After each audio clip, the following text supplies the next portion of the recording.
Fan 007.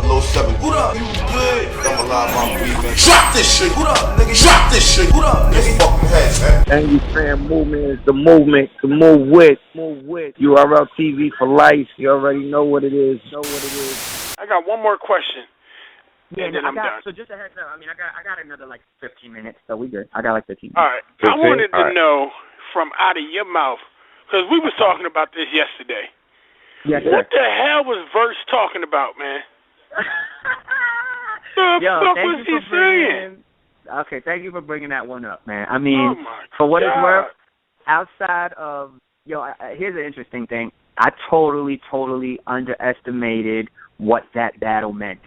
So I'm not saying I took it lightly. I was very focused, and I was very grateful. You could tell. Like the same thing I said about how you see me unravel. You can see my face unravel when you watch the Fight Club and the Jones. The same thing with that. If you go back and you do that same YouTube search and you pull up me verse, right?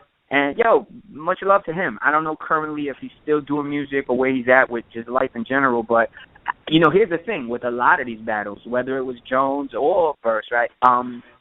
Outside of face-to-face with him during the actual battle, there's no I've never interacted with him prior or post the battle. So I say that to say, there is no, sometimes people try to inject animosity into the sport that isn't even there. You get what I'm saying? But the thing about the Verse battles that I underestimated was I was a big fan of Smack DVDs, which I think a lot of us are, right? Like early on, that was on, so before anyone had a league or channels and you wanted to watch, quote unquote street battles, there really was only one name attached to that, and that was Smack, right? Meaning like Smack DVDs, which we know, one of the founders, of course, is, submitted it to that himself, right? But when I got the word that I was gonna do a Smack battle, I was dumb excited about it, which is why I was like super focused and laser sharp, which is how I felt when I went into that battle. And even when I watch it back now, I'm like, okay, one, you was definitely hungry, and you was definitely sharp, right? And you didn't go into it just a loose cannon. However, what I underestimated is the magnitude or the impact of what that would mean. And why I say that is because I did that one Smack DVD, and that's like about 10 years ago, because that was like 2003, 2004, roughly. And people be like, yo, when you gonna do another Smack joint, right? Like, or when when you going back to Smack or going back, and I always feel like that's the question that's like good for dudes like whether it's Lux or Mook or who all those guys. From what I understand, they kind of all had a good multiple runs like under the Smack DVD brand, like meaning they've popped up 2-3 times. All these guys, rest in peace to like Party Artie, who is from that same era, right, when Smack was really pushing the DVDs hard, Volume 1, Volume 2, Volume 3. So it just blows my mind now, and I guess that's the power of the internet more than anything, because a lot of these people that are watching the Verse battle, I don't think they were even watching it when it first dropped on the DVD and in the barbershop. Like a lot of them have, some of them have, but I think a lot of them are watching it like maybe 2 years ago. You feel what I'm saying? From like 2013. And they're just like, yo, and then it's always like those few lines, which makes me answer your question of what on earth was he saying? I don't know, yo. I don't know, but I knew I had to pick it apart. That's why one of those signature lines is the whole, he said words connect, right, whatever, just to make it around. Like I said, It's not the most complex. It's not complex at all, actually. Like, it's not a scheme. It's not a metaphor. It's not an angle. It's not anything. But all I did was take, I think, what I saw and what everybody saw. I pieced it together, and I was like, yo, y'all see it. He's just saying words connect. Yo, and here we are, like a decade later. I'm like if I do the math. And that's the thing. When people like, yo, what your joint did? Yo, when you did the Smack and you told the words connect. And I'll be like, yo, if that's what's stuck in your brain and in your heart, then yo, God bless you. You know what I mean? Like, yo, I appreciate it. And that's the thing about battling, man. Like, sometimes it is those really crazy, complex, metaphorical, super deep angles that win you the battle. But in terms of like stuff that just resonates, you know what I mean? Like, I'll give you an example. Like, I always bring Goods up. Because I will remember the first time I heard Good say this line when he was battling Hollow. I don't even remember the actual bar, but it was just in that moment, the way he said it and the premise of it, that it embedded in my head, and I'll probably never forget it. When he was battling Hollow, and I think, he knew that Hollow was going to come with, like, the armpit sweat jokes, right? Mm-hmm. And Good said that one line about, like, yo, with $100 Burberry shirt, I made them sweat stains look good. You know what I mean? Yo, I was like, and it stuck in my head. And this is, like, several years later already. But to me, that's something that's really hard to do as well. Like, there's an art in that. And it's something that you can't even create. Like, it's just, if it's one of those things, it's like, it's like the words connect.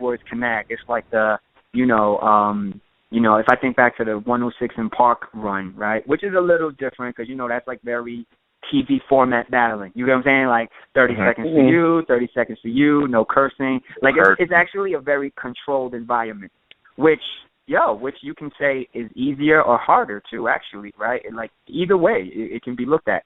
But, when people like, when you told them, the egg roll and the dumplings, right? Like, the people they're not even talking about the bar.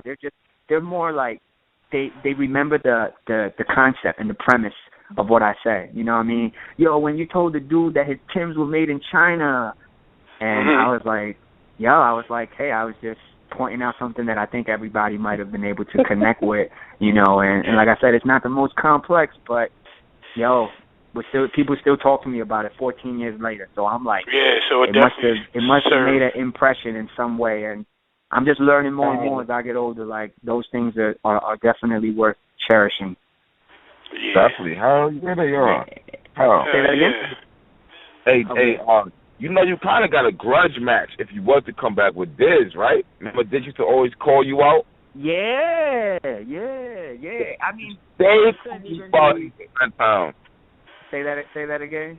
He used to stay calling you out in grind time. Yo, there was one. You know what? There was one season, like when grind time was really active. He was calling everybody. Like, he was on this. It's not too far from the Diz now, but that Diz was like, he was just like, I will literally battle my way to the top and battle any and everybody that you guys think I can't. Right, so, and that goes to show you, because what we're talking about is several years ago, but look at where he was at that point, and then kind of adhering to that MO, right, adhering to that mission objective. He definitely planted himself. No matter how you slice or dice it, you can, and we're not talking about character, right? We're not talking about Diz as a person. We're talking pure just within the scope of battle rap. Nobody can talk about battle rap and not bring up Diz, and that's whether you like him or don't like him. And there's different degrees of when you talk battle rap. You talk about who's the people's champ, right? Who's the legends and all that. There's so many degrees. But I'm telling you, man, and this is not as a vote for Diz campaign manager. I'm just saying that as a fan and a student of watching in real time what's going on. You can't not include him in the conversation. So that's about the end of it. But that applies to a lot of people, right? So I'm not saying it only applies to him. But anyone who tries to, like, kind of downgrade and take away from what he has done and the work he's put in, I feel like they're lying to themselves, too. But once again, like I said, I'm not analyzing anything other than battle rap-related stuff. So if you open it to, like, how he is as a person and all that other stuff, and extra curriculum stuff, that's a whole nother conversation.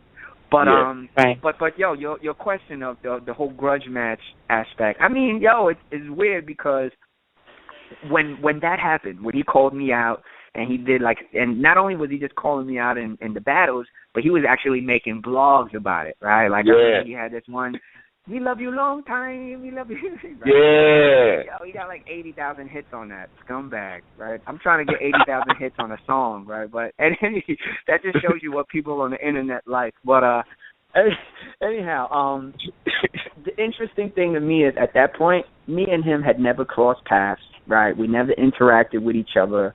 And so from that standpoint, I think that's why I was able to not take any of it personally.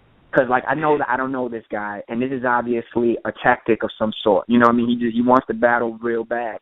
And then while that was happening, I was in China already, right? Like, I was living in China and really getting a second shot, so to speak, with my career. Like, I'm out there, I'm back on my music grind, but in Chinese, though, which is kind of left field. But I'm doing an album out there in Chinese. I'm exploring, like, TV and acting, and it's very productive. But I'm still watching Grind Time battles, which is the funny thing. Like, I'm watching Ilmac, I'm watching all these guys, and then I saw him calling me out, and I saw all these video blogs, and I'm just like, where on earth is this coming from? But, I put one and one together, and I'm just like, yo, this guy is just, he's just on a rampage to battle any and everybody that he feels will take him and what he stands for in battle rap to another level. So when I looked at it as that, then I was like, okay, well, he sees me as someone worthy of approaching for that, and he's putting a lot of time and effort into it. And then I almost battled him. I mean, it's still online in some fashion, I think, where I recorded a blog while I was in China, basically very short and sweet, and I said, yo, I'll battle you, right, at one of your upcoming Grind Time events. And this shows you how insane I was and how miscalculated I was. In the blog, I say, I'll battle you, but only if I get to battle Ilmac as well. So basically, I was saying, yo, I want to battle both of them. Like, not at the same time, but on some real WWE. Like, basically like the Rock fan, I'll only take this match with The Undertaker if I get a cage match with Mankind afterwards or something like that. But yo, the powers that be, and when I say the powers that be, different people have different beliefs. So, but for me, I've really grown in my faith in the last couple of years, and it all happened in Hong Kong, but I believe God, like, really orchestrated a lot of little intricate things to happen, and in the end, the battle didn't happen. And it wasn't because of any one person. Like, some people, they were like, yo, did you back out, Jim? And regardless of how it comes out, like, I can't control how people perceive it, but all I can say is, for people that were involved, whether it was Diz, myself, and then, the Grind Time guys, right, I think it wasn't any one party's fault. I think everyone was excited to make it happen. But then in the end, because of little intricate behind-the-scenes stuff, right, it fell apart. And then, my management was like, wait a minute, this isn't really panning out. Like, I think it has something to do with, like, a little bit of miscommunication. So I want to go on record. I'm not looking at it as bad business at all. I think it was more than anything, it was miscommunication. And they ended up promoting the thing before we locked down any of the buzz. Cavs, this is the first time I've had a chat with D-Rect about it, right? Grind Time D-Rect, but I never really opened up about it. But, I think it's interesting for the battle rap fan nerds out there, and that's not a shot either. I mean, I'm a battle rap fan nerd myself. But for the battle rap fan nerds out there that did follow and are curious what on earth happened, like... Oh, yeah, I want to know. Yeah, didn't Jin say he wanted to battle Diz and Ilmac? What the heck ever happened to that? I think it was miscom more than anything else, and they ended up promoting it before we had locked down any of the business side of things, right? Because at the end of the day, whether it was myself or Grind Time or my management, even though we were like, yo, this is all for the sport and for the culture, there was still that aspect of, okay, you guys are doing events and, you're bringing people in. Let's do something that makes sense for everybody. So, I mean, there was definitely it never even got to the point of like, yo, Jin, your rate is too much, we can't afford it. It never even reached that. It was just, they put the word out, and I think it was all miscomm, like I said. And then when we saw that, myself and my team was like, yo, like, what happened? Like, yo, isn't y'all kind of like jumping the gun on things? And then that was like the main red flag where, and I think that red flag, yo, I'll say this too, man, for the people that are even interested. The red flag might have saved me from something. Like, I don't know. I may, because Diz knows this too. I don't think Mac knows it. Yo, when it was all about to unfold, I started writing for these dudes. Like, I pretty much wrote like 5 rounds for each one of them. And I only recently told Diz too, actually, because for the longest, for several years, I kept those rounds for each one of these guys. This is like some real battle rap nerd stuff. But then it was only like maybe a year or two ago, I was cleaning out a hard drive that I had laying around, and I saw 2 folders that said Grind Time Versus. I was like, oh, snap, what the hell is this? I clicked in it, I seen the verses, I read it again to myself, like each for each guy, and I was like, okay, it's time to let this go. And even if for the slimmest chance, I'm talking slim chance that I was going to battle them in any way, shape, or form, it'd be better off to just revisit and rewrite, right? But I'm sharing all of that to say that at one point, I was gung-ho about it. I was like, yo, I'm gonna do, like, I'm really committed to this. But then, like I was saying a minute ago, I think with that first red flag that popped up, and then the battles ended up not happening, it could be either way. I might have come in there and really did my thing and reinvented myself and replanted myself back into the topic of battle rap or whatever. Or I always think, too, I might have completely, like shot a blank. Like, I don't think I would have gotten bodied, but I definitely feel like I may have, I might have underestimated that. I mean, I don't know. Don't ask me, yo, what were you saying in the verses? Let us hear some of the bars. I don't remember any of that, okay? It was like 7-8 years ago or whatever. But, like, it was, I remember putting time and effort into both 5 rounds. And I think I wrote 5 because I was thinking we were going to do 3, but I wanted to have 2 extra in the chamber for each guy. Isn't that crazy, Caps? Yeah. What the hell am I thinking, right? I don't know. Yeah, you was wild. Yo, you know what it was? It was that China money. That China, that I say that jokingly. Like, I'm just saying, like, in during that time, I was in Hong Kong, living in Hong Kong, and doing stuff in Hong Kong. And I don't want to like kind of dive too much into it, but yo, man, it was very. I learned a lot about myself too while I was living out there. Like, first and foremost, like career-wise, yo, it was definitely like a second chance. You know what I mean? Like it allowed me to, from a practical standpoint, it allowed me to get back on my feet financially and take care of my family. But beyond just career stuff, I think that's where I really grew as a person. Like just, it was out there that I finally, got my head together, and that's why I proposed to, she's my wife now, but it was while I was out there that I proposed. So I proposed to my wife in 2010.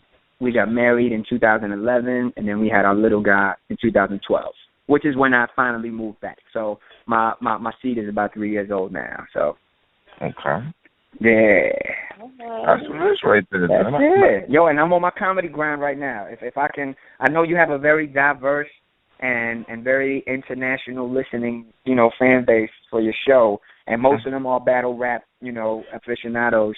So I would love to even talk a little bit about it. 6 months ago, I went to hit up a couple open mics in the city, in New York City, comedy open mics, and then it just dawned on me like, yo, this is such a perfect place for me to explore kind of the next chapter of my career. And, it's a combination of things. We think stand-up comedy obviously has to do with, jokes and laughter and stuff, which it is. But I think what appealed to me when I dived into it was, it's actually a place where you really can grow as a person in terms of challenging yourself, to be honest. You get what I'm saying? Like, even in your material, like how raw can you get? How vulnerable can you get? How transparent can you be? And but then at the same time, you do get an opportunity, to make people laugh and bring joy to them, right? While you are exploring these personal corners and chambers of your own existence. And but I'm only like 6 months in, so definitely a long way from anywhere where it's like my main thing. But I definitely feel like I'm very committed and serious about it. And next year, 2016, hopefully I can, as I continue to grow and build in it, plan a little, like a humble, small little tour in the States, hit up, some of the main cities, do some shows and stuff like that. And that's it. That's where I'm at, yo. Oh, so you're doing comedy now. Okay. You got any music coming? I think the thing about the music is that it will always still be there, but for the longest time, the music was like the main piece, right? Where it was like, my music was like the main thing, and then surrounding the music, I dabbled into the acting thing, and then especially in Hong Kong, doing the TV-related stuff. But I think right now, especially going into the next year, I feel like there will be a shift where the music will still be in the picture, but probably more emphasis on, one, the comedy thing, and then the acting thing, too. Like, I mean, over the last few years, I had, like, some really dope chances to do, like, these little roles and, 1 or 2 joints that may not have been big in terms of, like, exposure. but you know they were still gigs. You know what I mean? Like still got a check for them, and not only just getting a check for them, but also opportunity to just learn. You know what I mean? Like because whether it's an acting tip or whether it's a comedy tip or even on some MC tip, it's like I feel like it's just important to constantly be sharpening your sword, I guess. So. Okay. Hey Jen. Yeah, who your top five active battlers right now? Active battlers? Yeah, I want to hear this. Can I tell you just this? Can I put a what do you call one of those disclaimers? So these are just the top 5 off my head right now, okay? So this is not my top 5 definitives. It's just off my head right now. I'm a huge I like Grudge a lot. Like for real. Like meaning he definitely embodies that thing where it's like he may not give you super complex, triple, quadruple entendres and crazy stuff like that. But there hasn't been one Goods battle that I remember watching where, his rounds didn't keep me engaged and captivated. All right. So and he hasn't had a match like in the last year or so, has he? Like in terms of like a big one? Maybe y'all can throw me a name. Is there like a Goods match from the last year? Did you see him in Verb a little minute ago? I may have. If it was him, but it wasn't like super recent, right? It was at least. No, it wasn't recent like that. Like many months back. I think I did see that. All right. Well, so I'm gonna start with Good. King of the battle with Rome, and then he also battled. Now that I think about it, he also battled Adi Boom recently. Okay, I saw the Roan one. I didn't see the Adi Boom, so that might be one right there. I seen the Roan. Okay, well, let me give you the rest of the 4, and then I'm gonna go play with my son, cause that's what daddies do. I gotta go play with my son. So I'm gonna top it off with Good, and then I'm gonna follow that up with let's see. As of right now, I'm always. Let me think. Give me a second. I always watch a battle when I see Pat Stay's name. Like when I see Pat Stay against anyone, I'm always and I think I guess that statement's a little kind of interesting statement because he's definitely not one of those guys where it's like within a 3-month span, there's 6 Pat Stay battles or anything like that. But whenever he's involved in something, like I always find myself like, okay, because he now in comparison to what I just said about Goods is. Pat is pretty dope in terms of like a combination of things. Like he'll say the most hilarious stuff. He'll put together like angles and all those different things that rap nerds like. And I don't mean like in a negative way, but I mean like people that are looking for multiple layers of complexity and stuff like that. So Pat is good for a variety of those things. So we got Good, we got Pat. I'm trying to think of like kind of like more fresher guys that I've seen that I'm like, he's good. I like T-Top.